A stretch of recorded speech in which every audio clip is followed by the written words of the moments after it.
afartii sane ee u dambeysay webiga Shabeelle wuxuu ku fatahay deegaano badan oo dhaca koonfurta Soomaaliya wuxuuna saameyn badan ku reebay nolosha beeraleyda iyo dadka deegaanka.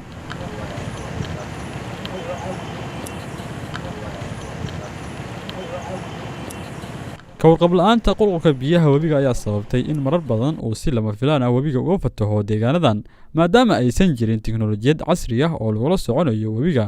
taasi ayaa noqotay dhibaatada ugu badan ee dareemaan dadka deegaanka, balse iminka u muuqata mid xalkeeda ay heleen ardaydan dhigata jaamacadda Jamhuuriya gaar ahaan kulliyadda barashada cilmiga kombiyuutarka. Fatahaadu waa mid ka mid ah musiibooyinka ka dhaca caalamka gaar ahaan waddankeena, waxayna raadad xoog leh ku reebaan bulshada iyo deegaanka intaba. sidaas daraaddeed waxaan sameynay qalab aan ugu talagalnay in lagu la socdo dhaqdhaqaaqa iyo speedka iyo xawaaraha uu sameynayo webiga si looga gaashaanto oo loo ogaado inta uuna dhicin fatahaada ka hor. yani biyo ay speed gaaraan xilligii fatahaada camal xogtaas waxaa lagu diri doonaa. horta Raspberry wuxuu ku dirayaa dashboard ama waxa loo yaqaano web page diyaarsan oo loo diyaariyay inuu xogta la keeno. web page-ka xogta marka la keeno xogtii abnormal ka ahayd waxaa lagu diriyaa SMS baa lagu diriyaa dadweynihii bulshada loogu baahinayaa oo bulshada loo sheegay abnormal bay xogtu gaartay ama waxay gaartay xilli webiga wuxuu gaaray xilli fatahaad ah. xogtaas fatahaada ah yani dadka waxa leeyahay ka sii digtoonaada camal. bulshaweynta Afgooye iyo maamulkooda ayaa soo dhaweeyay barnaamijkan ay sameeyeen ardayda Soomaaliyeed ee ka qirooday saameynta biyaha fatahaada ay u geysteen dadka ku nool deegaanadan. waa arrin loo baahnaa, waa qalab ay bulshada Soomaaliyeed 30 sano burburka jiray aysan helin.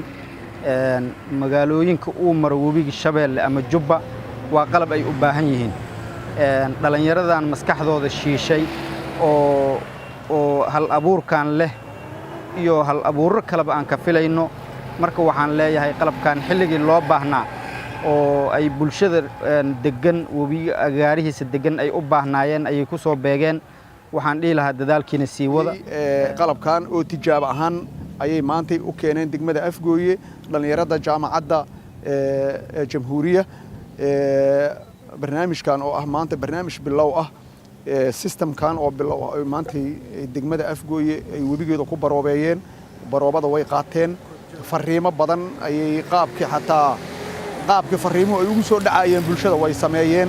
Nashinka ay sameeyeen ardaydan ma aha mid istaajinaya biyaha ama guud ahaan qulqulkooda, balse waxa uu la soconaya xaaladaha guud ee ku aadan haddii ay jiraan biyo cusub oo ku soo kordhay biyihii caadiga ahaa ee webiga. tani waxay wax badan ka bedeli doontaa dhibaatadii lagu qabay fatahaada webiga Shabeelle. Abdixamiid Maxamed, Astaan TV, Afgooye.